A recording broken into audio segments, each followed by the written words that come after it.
Polar covalent bond. Here, electrons are unequally shared. For example, take the case of hydrogen fluoride. Hydrogen and fluorine atom forms a covalent bond by sharing one pair of electrons.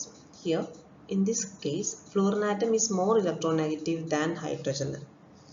So what happens is that our fluorine atom pulls shared pair of electrons towards itself than hydrogen.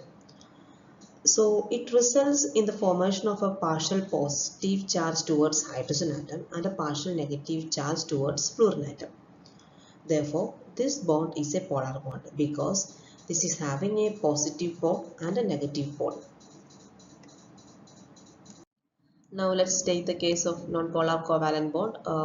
Here electrons are equally shared. Electrons are equal sharing. Take the case of chlorine molecule. This chlorine molecule form a non-polar covalent bond by sharing one pair of electrons. So here both the chlorine atom pulled a shared pair of electrons equally on either side. So atoms are the same on either side. So what happens is that as a result there is no partial positive or negative charge on either side. So our bond is non-polar bond.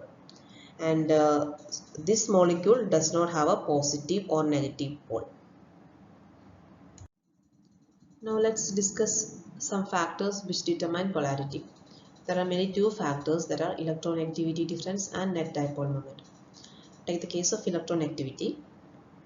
See, electronegativity എപ്പോഴും 0.5 ലേക്കാളും കൂടുതലാണെങ്കിൽ ആ molecule നമുക്ക് പറയാം it is a polar bond. Suppose if electronegativity is less than 0.5 means that is a non-polar bond. And in the case of net dipole moment ഒരു മോളിക്യൂളിന്റെ net dipole moment എടുക്കുമ്പോൾ അത് 0 ആണെന്നുണ്ടെങ്കിൽ that molecule is a non-polar molecule, and if it is not 0 means it is a polar molecule. Now let's take the example of carbon dioxide. Here the electronegativity of oxygen is 3.5 and carbon is 2.5 and the difference is 1.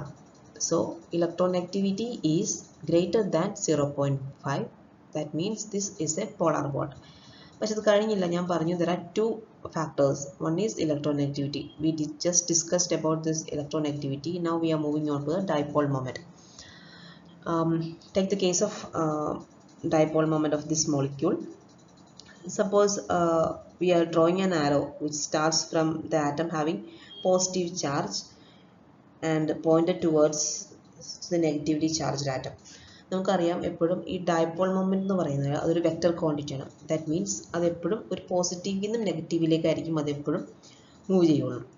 So ഇങ്ങനെ ഇതിപ്പോൾ നമ്മൾ ഈ ഒരു condition, അതായത് partial positive ചാർജിൽ നിന്ന് നമ്മൾ negative ചാർജിലേക്ക് move ചെയ്യണം. So according to the electronegativity difference, the oxygen on two sides are partially negative. Okay, and our carbon is partially positively charged. So the dipole moment points towards the oxygen on either side. അതെപ്പോഴും എന്തായിരിക്കും, same ആയിരിക്കും. രണ്ട് സൈഡിലും oxygen ഉണ്ട്. അപ്പോൾ നമ്മളുടെ കാർബണിൽ നിന്ന് നടക്കുന്ന ആ പാർഷ്യലി പോസിറ്റീവ് ചാർജിൽ നിന്ന് ഇത് രണ്ടും പാർഷ്യലി നെഗറ്റീവ് ചാർജിലേക്ക് മൂവ് ചെയ്യുകയാണ്. So what happens is that the net dipole moment of carbon dioxide molecule is 0 because the shared pair of electrons are equally pulled by the oxygen atom on either side. അപ്പോൾ എങ്ങനെ പറ്റുന്നതെന്ന് വെച്ചിട്ടുണ്ടെങ്കിൽ therefore the carbon dioxide is overall a non-polar molecule. അപ്പോൾ എന്തായി, electronegativity നോക്കുമ്പോഴേക്കും നമുക്ക് എന്താ polar മോളിക്യൂളാണ് കിട്ടുന്നത്. പക്ഷേ നമ്മൾ ഡൈപോൾ മൊമെന്റിലേക്ക് വരുമ്പോഴേക്കും വി ഗെറ്റ് എന്ത് ഒരു നോൺ പോളാർ മോളിക്യൂളിലേക്ക് നമ്മൾ അസ്യൂം ചെയ്യുവാണ്. So that the bond between carbon and oxygen is a polar, but the net dipole moment is 0. Hence, the carbon dioxide is a non-polar molecule. Very important.